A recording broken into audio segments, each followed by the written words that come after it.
Under twin suns that scorched the dunes of Varelles like molten coins, dust spiraled in lazy columns above the battlefield, where war had carved its latest scar. Smoke from shattered energy cannons curled into the sky, mingling with the scent of ozone and blood, both alien and human. Amid the wreckage of hover tanks and broken drones, a lone figure moved with terrifying grace. Joran Vale, a human warrior stripped of armor, weaponless, yet utterly unbroken. His knuckles were split, his tunic torn, but his eyes burned with a fire that refused to be extinguished. Around him lay the bodies of 6 Zenthari shock troopers, hulking reptilian brutes with serrated claws and obsidian scales, each felled not by plasma or blade, but by fists, elbows, knees, and sheer, stubborn will. High on a ridge overlooking the carnage, cloaked in shimmering heat-distorting robes woven from star silk, stood Princess Lyra of the Azure Dominion. Her skin shimmered like polished lapis lazuli under the harsh light, and her long, flowing hair, deep cobalt, almost violet at the roots, whipped behind her like a battle standard. She was not meant to be here. As heir to the celestial throne of Orinthia, she should have been aboard her command skiff, coordinating fleet movements from orbit. But curiosity, and something deeper, something restless, had drawn her down to the surface. And now, watching Joran twist out of a death grip, drive his heel into a Zenthari's throat, and flip another over his shoulder with brutal elegance, she felt her breath catch in her chest. "I wish he was my husband," she whispered, so softly that even her personal guard, Captain Zevik, a stoic, scarred veteran with cybernetic eyes, barely heard it. He turned, brow ridges lifting in silent surprise. Lyra didn't notice. Her gaze remained locked on the human, who had just disarmed a 7th enemy by snapping its wrist backward and using its own rifle as a club. There was no rage in his movements, only precision. No arrogance, only resolve. In a galaxy where warriors often fought for glory or conquest, this man fought simply to survive, and to protect the handful of wounded allies huddled behind a collapsed barricade 50 meters away. Joran wasn't aware he was being watched. All he knew was pain, heat, and the next breath. His squad, what remained of it, was pinned. Their comms were fried. Reinforcements were hours away, if they came at all. The Zenthari had ambushed them during a routine patrol near the salt wastes of Karath, exploiting a blind spot in orbital surveillance. Now, surrounded and outgunned, Joran had done the unthinkable. He charged, not to die gloriously, but to buy time. Every second he kept the enemy focused on him was a second his comrades could tend to wounds, reload, or crawl toward cover. He ducked beneath a wild swing, rolled through the sand, and came up driving his fist into the soft joint beneath the Zenthari's jaw. The creature gurgled and collapsed. Joran staggered, sweat stinging his eyes. His ribs screamed. One was definitely cracked. But he forced himself upright. That's when he saw her. Atop the ridge, silhouetted against the amber sky, stood a figure unlike any he'd seen before. Tall, regal, with skin like twilight ocean and hair that seemed to drink the sunlight. Even from this distance, her presence radiated authority, and something else. Wonder, admiration, he couldn't tell. But her stillness, her focus, it unnerved him more than the dozen enemies closing in. Back on the ridge, Lyra's fingers tightened around the hilt of her ceremonial dagger, not out of fear, but longing. "Who is he?" she asked Zevik, voice low but urgent. "Scans identify him as Joran Vale, sergeant in the Terran Expeditionary Corps," Zevik replied, pulling data from his ocular implant. "Assigned to Outpost Theta 9. No notable record beyond standard combat proficiency." "No notable record?" Lyra scoffed, a rare flash of impatience crossing her flawless features. "He just dismantled an entire Zenthari strike team with his bare hands." "That's not standard." Zevik said nothing. He'd served 3 empresses and seen countless warriors. Few left impressions like this one. Below, Joran was tiring. His movements slowed. A claw raked his shoulder, drawing blood that sizzled slightly in the dry heat. He grunted, spun, and drove his elbow into the attacker's temple. But 2 more advanced weapons humming to life. He wouldn't survive this next exchange. Lyra made her decision in less than a heartbeat. "Deploy the Skyward Guard," she ordered. "Full suppression protocol. And tell them, gently, that if they so much as singe that human's hair, they'll answer to me." Zevik blinked. "Princess, the treaty with Terra forbids direct intervention in ground skirmishes unless—" "Unless what?" she snapped, turning to face him, eyes blazing like twin sapphires. "Unless I decide otherwise?" Good. Then I decide otherwise. Before Zevik could protest further, Lyra activated her wrist calm. A high-pitched whine split the air as 5 sleek, silver dropships descended from the upper atmosphere like falling stars. They hovered silently for a moment, then unleashed a barrage of non-lethal sonic pulses that sent the remaining Zenthari reeling, clutching their heads in agony. Within seconds, the battlefield fell eerily quiet. Joran stood panting, covered in dust and blood, staring up at the ships, and at her. One of the dropships lowered a ramp. Lyra stepped onto it without hesitation, descending alone, her robes fluttering. She walked toward him across the sand, ignoring the groaning Zenthari, ignoring the stunned human survivors crawling from cover. Her boots crunched softly, each step deliberate. Joran didn't move. He was too exhausted, too wary. But he didn't raise his fists either. When she stopped a few paces away, she tilted her head, studying him as one might study a rare artifact. Up close, her eyes were even more striking, flecked with gold, deep and knowing. "You fight like a storm-given flesh," she said, her voice melodic but firm. Joran wiped blood from his lip. "And you interrupt like royalty." A smile played at the corner of her lips. "Guilty." She extended a hand, not to help him up, but in greeting. "I am Princess Lyra of House Orinth, heir to the Azure Dominion." He looked at her hand, then back at her face. "Joran Vale, and I'm guessing you're not here to offer medical aid." "No," she admitted. "I'm here because I've never seen anyone fight like that. Not for pride, not for conquest, just because it needed to be done." He shrugged, winced at the pain in his side. Someone had to. That simple answer struck her harder than any compliment. In her world, words were weapons, alliances were bargains, and love was often a political footnote. Yet here stood a man who acted without expectation, without calculation. "You're injured," she said, her tone shifting to concern. "Not dead," he countered dryly. "Barely?" She shot back, but there was warmth in it.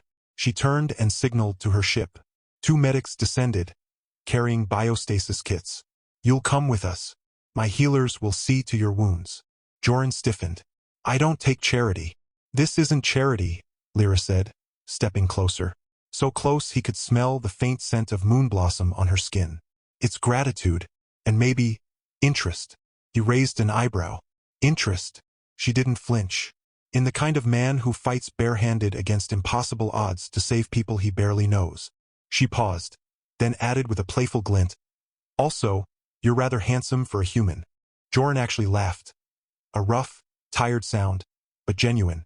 "Flattery won't make me forget you just dropped a fleet on my firefight." "It wasn't your firefight anymore," she said gently. "It was mine the moment I decided you mattered." He didn't know what to say to that. No one had ever said anything like it to him. Reluctantly, he allowed the medics to guide him onto the ship. As the ramp closed, he looked back at the desert, the place where he'd expected to die, and saw Lyra standing beside him, arms crossed, watching him with an expression he couldn't quite read. It wasn't pity. It wasn't lust. It was recognition. Aboard the skiff, the interior was cool and serene, lit by soft bioluminescent panels. Lyra dismissed her guards with a wave, leaving only herself and Joran in the medbay. The healers worked quickly, sealing his cuts with nanite gel and stabilizing his ribs with a flexible exowrap. "You'll be sore for days," one healer murmured. "Worse things have happened," Joran muttered. Lyra leaned against the wall, arms folded. "Why did you charge? You had cover. You could have waited." He met her gaze. "Waiting gets people killed. Action buys time. Time saves lives." She nodded slowly. "My father used to say that. Before the coup." Joran frowned. "Coup?" Her expression darkened briefly. 5 cycles ago, my uncle tried to seize the throne. He poisoned half the royal council, bombed the gene vaults, and declared himself regent of Ashes. We barely survived." She looked away. "I learned then that waiting is a luxury only the safe can afford." Silence stretched between them, filled only by the hum of the ship's engines. "So," Joran said after a while, "does this mean I'm your prisoner?" Lyra laughed. A bright, musical sound that surprised even her. "Hardly. You're my guest. Though," she hesitated, then stepped closer. "There is a custom among my people. When a warrior saves another of noble blood, even indirectly, it creates a bond. A debt of honor." You're noble, he pointed out. I am, she agreed. But you saved my scouts, my intelligence network. Without your distraction, they would have been overrun. That makes you indebted to me. He narrowed his eyes. How? She smiled again, that same playful, dangerous smile. By tradition, I may ask one favor. Any favor. Within reason. And what favor would that be? She didn't answer right away. Instead, she reached out and gently touched the bandage on his shoulder. Her fingers were cool, soothing. I haven't decided yet, but I will. Over the next few days, Joran recovered aboard Lyra's flagship, the Azure Dawn. To his surprise, she visited him daily, not as a princess, but as a person. She brought him strange fruits that tasted like honey and lightning, showed him star charts of her homeworld, and even sparred with him once his ribs healed enough, though she insisted on padded gloves, laughing when he nearly tripped her. He learned she was brilliant, fluent in 7 languages, skilled in quantum strategy, and secretly fond of earth music from the 21st century. Your rock and roll has a certain chaotic charm, she'd said, playing an old guitar riff on her datapad. In turn, he told her about Earth, about oceans that stretched forever, about cities that never slept, about losing his parents young and joining the Corps to find purpose. She listened intently, never interrupting, her golden-flecked eyes never leaving his face. One evening, as the ship orbited a ringed gas giant, they stood on the observation deck, watching ice particles glitter in the void. You never answered my question, she said softly. What question? The favor. She turned to him. I've decided. He tensed. And I want you to stay, she said. Not as a soldier, not as a guest, but as mine. His breath caught. Lyra, hear me, she interrupted, stepping closer. My world is full of schemers, liars, warriors who wear loyalty like cheap perfume. But you are true. And in a galaxy drowning in deception, truth is the rarest treasure. She took his hand. Hers trembled slightly. Marry me, Joran Vale. Rule beside me. Teach my people what it means to fight not for power, but for others. He stared at her, stunned. This wasn't humor. This wasn't politics. This was raw, vulnerable, terrifyingly real. I'm just a soldier, he said hoarsely. You're the man who fought barehanded in the salt wastes, she whispered, and made a princess whisper. I wish he was my husband. He hadn't known she'd said that, but somehow he believed her. Before he could answer, alarms blared through the ship. Red lights flashed. Zevik's voice crackled over the intercom. Princess! Zenthari dreadnought emerging from subspace. They've locked onto our position. Lyra's expression hardened instantly. The vulnerable woman vanished, replaced by the warrior princess. To the bridge, she ordered, already moving. Joran followed without hesitation. On the bridge, chaos reigned. The dreadnought, a monstrous vessel bristling with plasma cannons, loomed on the view screen, its hull scarred from past battles. They're hailing us, a technician said. Lyra activated the comm. This is Princess Lyra of Orinthia. State your purpose. A guttural voice growled through the speakers. Surrender the human, or we glass your ship. Joran stepped forward. They want me? They blame you for the loss of their strike team, Lyra said grimly. They think you carry intel. I don't, he said. I know. She turned to him, eyes fierce. But they won't believe that. And I won't give you up. Lyra, if it saves your crew. No. She cut in, voice ringing with finality. I said you were mine, and I keep what's mine. She turned to her officers. Battle stations. Deploy the Void Lances. And someone get Sergeant Vale a damn weapon. Minutes later, Joran stood beside her on the command deck, holding a pulse rifle he barely knew how to use. Outside, space erupted in fire and light as the Azure Dawn engaged the dreadnought. The battle was brutal. Shields flickered. Hull plates buckled. But Lyra commanded with icy precision, weaving her ship through enemy fire like a dancer through blades. At one point, a breach alarm sounded on Deck 7. Hostile boarders. I'll handle it, Joran said, already moving. Joran, Lyra started. I'm yours, remember? He called over his shoulder. Time to prove it. He led a squad of elite guards down to the breached corridor. What followed was a blur of close-quarters combat. Blades flashing, plasma bolts searing metal, shouts echoing in the confined space. Joran fought not with bare hands this time, but with everything he had. And when it was over, the Zenthari lay dead, and his team stood victorious. Back on the bridge, Lyra embraced him briefly, fiercely, before returning to command. The dreadnought, crippled and burning, retreated into the void. Silence returned. Exhausted, Joran slumped into a chair. Lyra sat beside him, her hand finding his again. "So," she said, voice soft, "about that favor." He looked at her.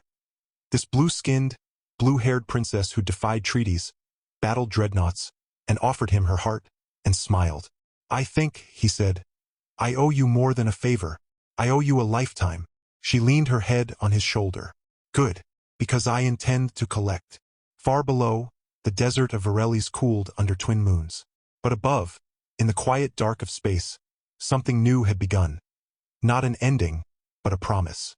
A human warrior and an alien princess, bound not by duty, but by choice. And somewhere in the stars, destiny smiled.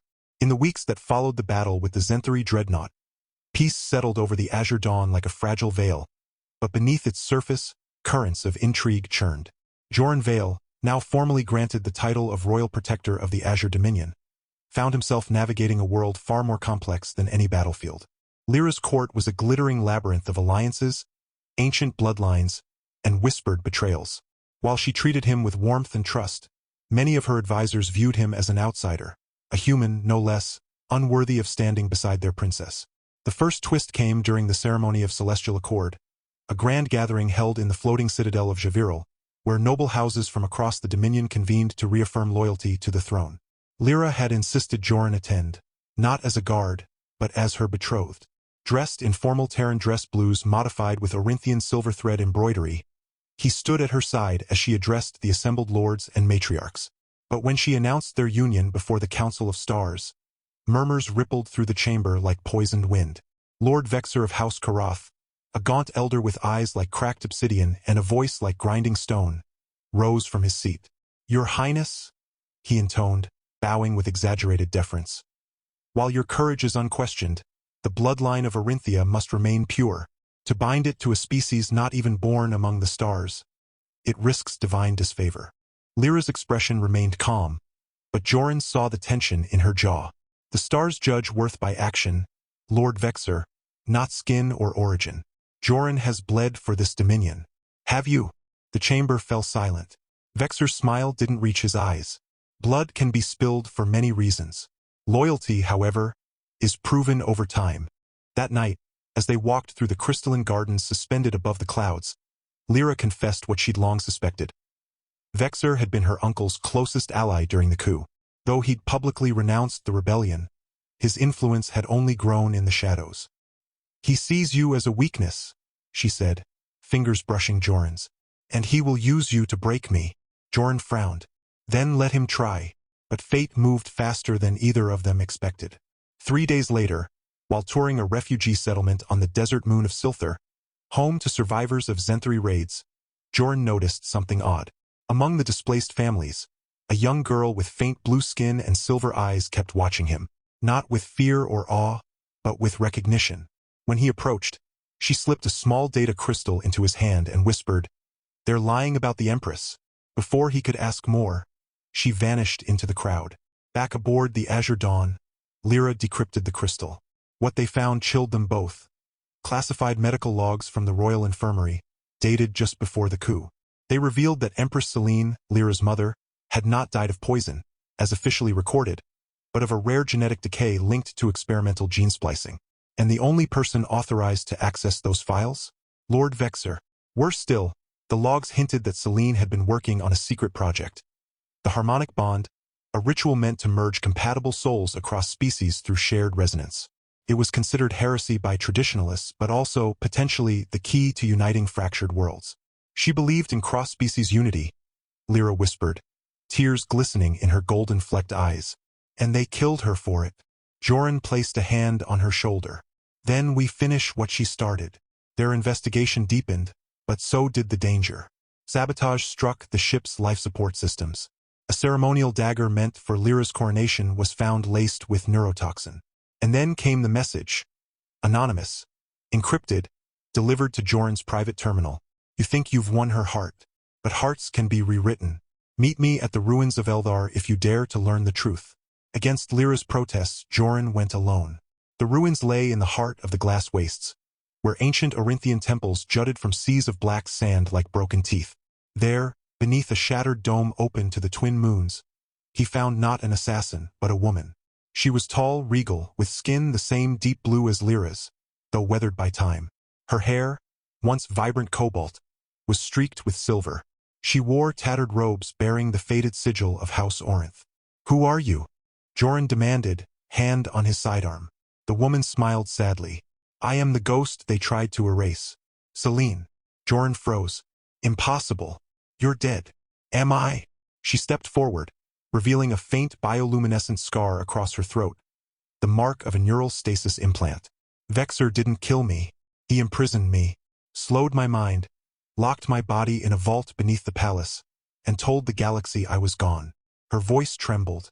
"But my daughter, she carries my fire, and now, she's chosen you." Joran's mind reeled. If this was truly the Empress, then Lyra's entire life had been built on a lie. And Vexor wasn't just a schemer, he was a regicide. Before he could respond, energy bolts seared the air. Vexor's elite enforcers, clad in black armor etched with forbidden glyphs, descended from skiffs above. Selene grabbed Joran's arm. "There's no time. You must get Lyra to the heart chamber beneath the palace. Only there can the harmonic bond be activated. It's the only way to expose Vexor's control over the council." Joran fought his way back to the Azure Dawn, Selene hidden in a cargo pod. When Lyra saw her mother, she collapsed to her knees, sobbing. But there was no time for reunion. Vexor had already moved. Using forged evidence, he convinced the council that Joran was a Terran spy sent to destabilize the Dominion. Worse, he claimed Lyra had been compromised, her judgment clouded by alien affection. By dawn, the Royal Guard turned against them. The Azure Dawn was declared rogue. Bounty hunters, mercenaries, and even former allies closed in from all sides. Forced to flee, they crash-landed on the icy wastes of Nyarkal, a frozen moon where few dared to tread. There, in a hidden cave warmed by geothermal vents, Selene revealed the final truth. The harmonic bond wasn't just symbolic. It required two souls of true alignment to activate an ancient device beneath the palace. One that could broadcast raw emotional truth across the entire Dominion, shattering illusions and lies. "But it demands sacrifice," Selene said gravely. "One of you must anchor the resonance. And if the bond isn't genuine, the anchor burns from within." Joran didn't hesitate.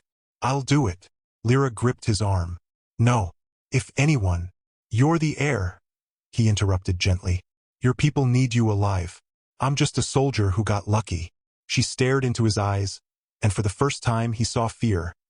Not for herself, but for him. "You're not just anything, Joran."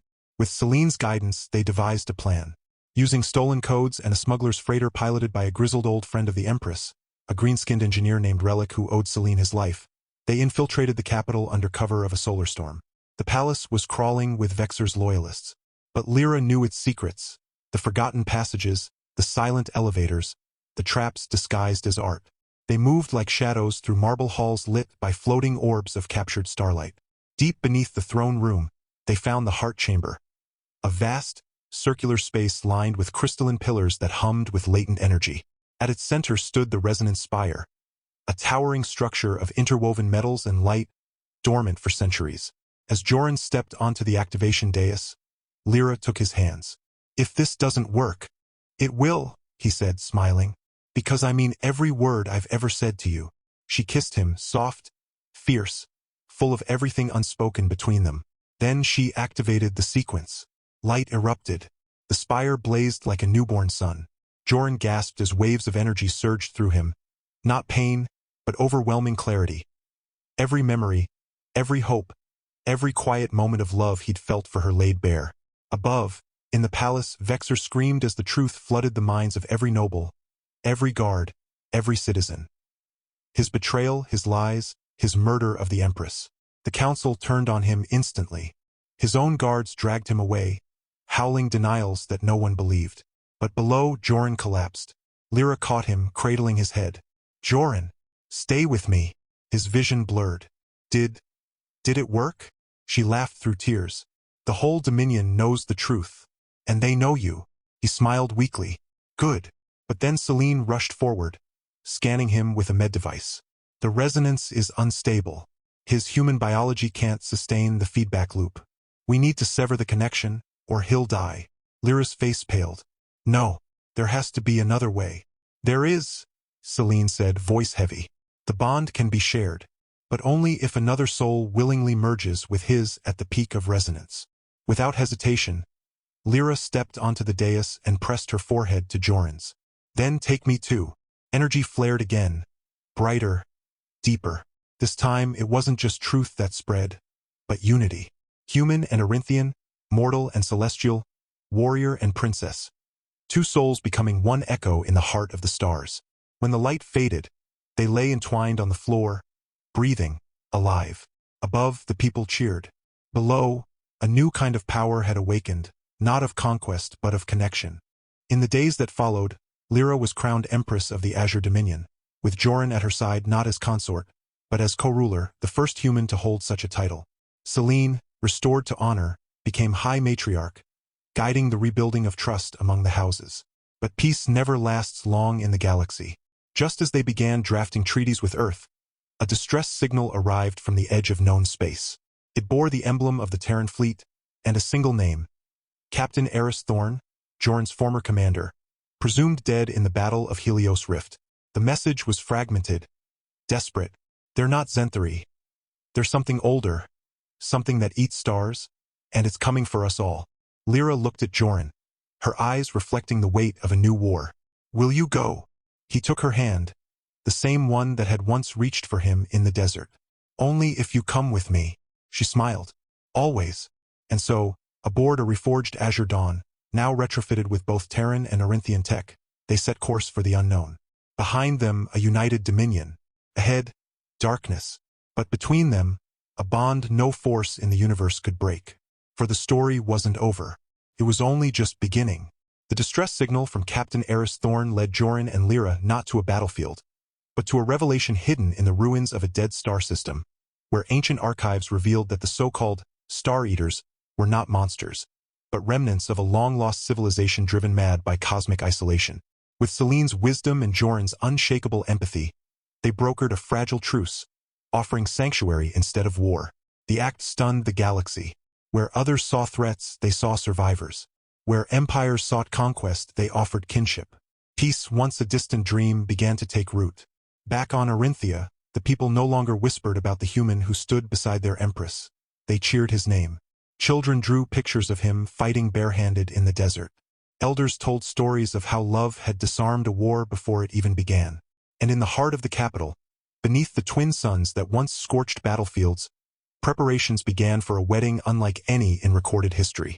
The ceremony was held in the Heart Chamber, the very place where Joran had nearly given his life to prove their bond was real. Now it would witness its fulfillment. The crystalline pillars glowed with soft, pulsing light, tuned to the harmonic frequency of their souls. Guests arrived from across the stars.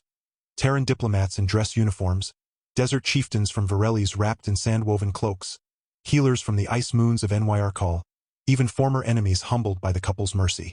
Lyra descended the central aisle in a gown woven from living moonblossom vines and starlight thread, her cobalt hair braided with silver filaments that shimmered like constellations. Her skin glowed faintly, not from bioluminescence, but from joy. At the altar stood Joran, no longer in battle-worn fatigues, but in a ceremonial tunic of deep blue and white, Orinthian silk stitched with Terran insignia, a symbol of two worlds united. Empress Selene, radiant and restored, officiated. Her voice echoed through the chamber as she spoke the ancient vows, not of ownership but of choice, not of duty but of devotion. Do you, Joran Vale of Earth, take Lyra of House Orinth, not as prize or possession, but as partner in peace, co-ruler of realms, and keeper of your shared flame? I do, he said, voice steady, eyes never leaving hers. And do you, Lyra, sovereign of the Azure Dominion, take Joran Vale, not as outsider or stranger, but as equal in heart, courage, and destiny? I do, she whispered, tears tracing luminous paths down her cheeks. They clasped hands over the resonance spire, now dormant but warm, as if remembering their sacrifice. And as Selene pronounced them bonded by stars, by soul, and by the silent promise of tomorrow, the chamber erupted in light. Not the violent blaze of war, but a gentle aurora that spiraled upward, visible even from orbit, a celestial blessing witnessed by billions. After the ceremony, feasts stretched across the palace gardens. Music blended Terran strings with Orinthian chimes. Laughter rose like incense into the violet twilight. Relic the engineer danced with a group of royal guards, spilling lum juice on his boots. Zevik, ever stoic, allowed himself a rare smile as he watched children, blue-skinned and pale, human and hybrid, chase glowing fireflies through the hedges. Later, alone on the balcony overlooking the city, Joran pulled Lyra close. Below, lanterns floated like fallen stars above streets once scarred by rebellion, now alive with celebration. "You know," he said softly, "I used to think my life would end in some forgotten desert, fists bloody, name forgotten." She leaned into him, her head resting against his shoulder. "And now I get to grow old with an alien princess who once whispered she wished I was her husband, and then made it true." She laughed, the sound like wind through crystal bells. "You're stuck with me, human." "Good," he said, kissing her forehead, "because I'd fight 1,000 battles barehanded just to hear you say that again." Years passed. Their reign became legend not for conquest, but for compassion. They rebuilt broken worlds, adopted orphan children from every species touched by war, and turned the palace into a school of unity. Their first child, a daughter with Lyra's cobalt skin and Joran's stubborn brow, was named Alara, meaning light that bridges. She would one day inherit not just a throne, but a legacy of peace forged in trust. And on quiet evenings, when the twin suns dipped below the horizon and the stars blinked awake, the Emperor and Empress would walk hand in hand through the gardens, their steps slow, their hearts full. No more battles, no more secrets, just the quiet hum of a universe finally learning to listen. They had fought barehanded against fate, and won something far greater than victory. They had won each other, and in doing so, they gave the galaxy a future worth believing in. Beneath the twin suns of Orinthia, Joran and Lyra stood hand in hand on the palace balcony, their wedding robes still glowing faintly from the heart chamber's blessing. The city below shimmered with lanterns, laughter echoing through streets once stained by war. Children, human, Orinthian, and those born of both, chased fireflies through gardens where weapons had once been buried. Empress Selene watched from a distance, pride softening the lines of her face. Their union had not just healed a kingdom, it had rewritten destiny. No more secret coups, no more fear of outsiders. The harmonic bond became law. Love, not bloodline, would guide the future. Their first child, Alara, cooed in Lyra's arms, her tiny fingers clutching a Terran star charm Joran had carved himself. Years flowed like desert winds, gentle, steady, full of promise. They ruled not from thrones, but from classrooms, refugee camps, and starship docks, always side by side. When old enemies came seeking peace, they were met with open doors and shared meals. When Earth sent new envoys, they found not strangers, but family.